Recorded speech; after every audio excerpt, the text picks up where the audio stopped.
असम का मुख्यमंत्री हिमंत बिस्व शर्मा आज डरा हुआ है क्योंकि उसको पता है जब आने वाले साल में सत्ता उसके हाथ से जाएगी। कहां कहां उनके परिवार के लोगों ने जमीन जब्त किया है, एक एक माटी का, एक एक इंच जमीन का हिसाब लोगों को देना होगा।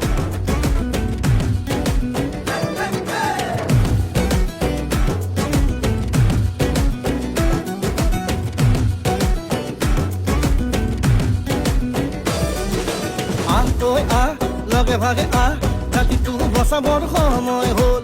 সহোদৰ ভাই মাই ভনী আই হাতে হাত ধৰিনো আগবাঢ়িব।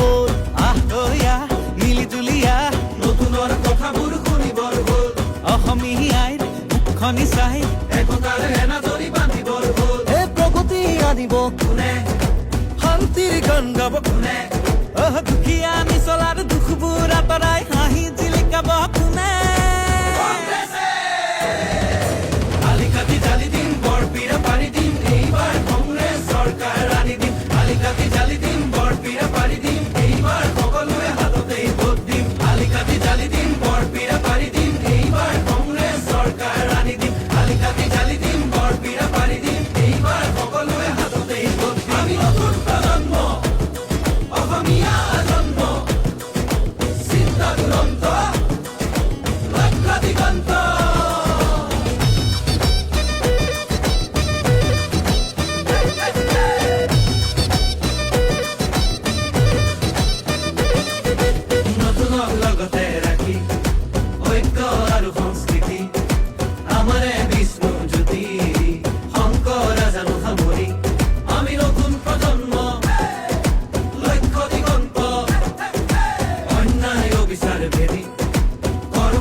বিভাজন কৰে মাটি ভেটি বন্ধ কথুৱা ইহঁতকে খেদি পঠিয়াব বাৰু কোনে।